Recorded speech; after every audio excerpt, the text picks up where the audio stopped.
Welcome viewers to the next video of the playlist Tricks in C++. So today we are going to see how we can iterate through a data structure, or you can say a container, easily with the help of the auto keyword instead of using the pointer method. Okay, so let's just jump into the video. At the starting of your program, you can write hashtag include bits standard C++ dot h, so that if we use vector set, we don't have to write it individually. Okay, all those inbuilt codes will be included in our code with the help of this header file, and this will be written at the top of your program. Now inside the main function, let's say you have a vector v, and after writing the vector and before writing the variable, you need to specify what type of vector it is. Okay, so it is a vector of integers v, and let's say you've given the numbers in it. Okay, 1377, and now you want to print it. So what was the original method you used to do, or the older method that you used to follow? The older method was that you used to write vector int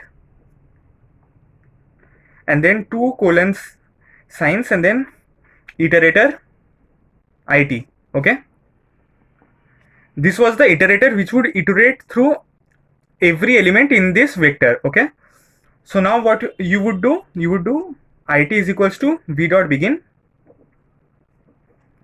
so that v dot begin points out to this one, then it not equals to v dot end.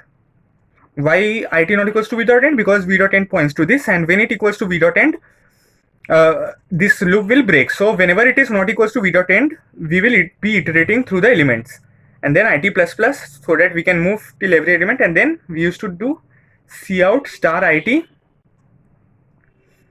and then endl star it. Why? Because it is a pointer, and with the help of star we will dereference the pointer to get the element at which the pointer is pointing. Okay, so what does this star do? It helps us to get the element at which this pointer is pointing. So now what is the easier method to do? The easier method will be, you can just simply write auto it in v and then cout it endl, and the output of this for loop and this for loop will be same.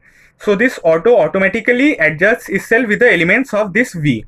Suppose if we had something called set int s equals to 697, and if we printed this with the help of this auto keyword, so what we would have written? We would have written for auto I in s. This I is a variable which will point to the elements inside whatever the container or data structure we are taking. Okay, so here, since we were taking vector, it was automatically adjusting itself to the elements inside this vector. Suppose if we had vector string v is equals to, then let's say hello comma world in string, and if we wanted to print hello world in 2 consecutive lines, then we could have simply written for auto it in v and then cout it endl in the similar way. Okay, so what this auto does, it automatically adjusts itself with the data types inside whichever data structure or container you are using after this colon symbol. And what is this it doing? It is pointing to every element in each iteration. So similarly, if we had done here also cout I endl, then what we would have got?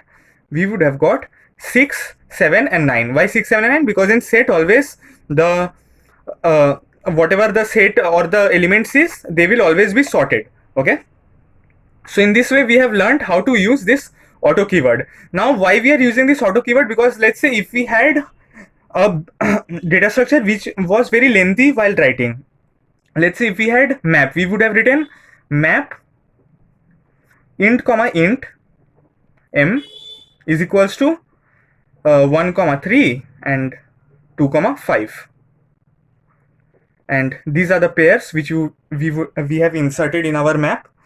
And if we wanted to iterate through the map, what we would have done? We would have written map int comma int and then iterator it. You can see how big this is becoming, and then you would have to write this for it is equals to m dot begin and it not equals to v dot end, and there will be this function sign, then it plus plus, and then you would have to write it then something like this, it first, which will point to the first element of the first or whichever pair the pointer is pointing at, and it second to print the second element. But what we would have to do with the help of auto, we will simply do something like this for auto I in M, and then C out I dot first space I dot second. So you can very well see how these data structures can be very shortened to write with the help of this auto keyword.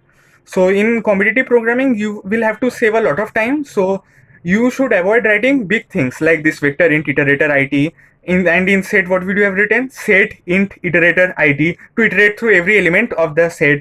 Here, like we would have to write such a big thing, map int comment. But here, see, simply we have just written for auto I in M, and then we read this as for auto I in M, and this can be of any data type. I've just taken integer for the better understanding. You could have taken string, char, integer, string, or any permutation which you would have wanted, and simply writing I dot first and I dot second would have given us the first element and the second element of the respective pair in each iteration. So I hope you have learned a lot of things from this video about how auto keyword can be very useful for us in saving time while writing our code.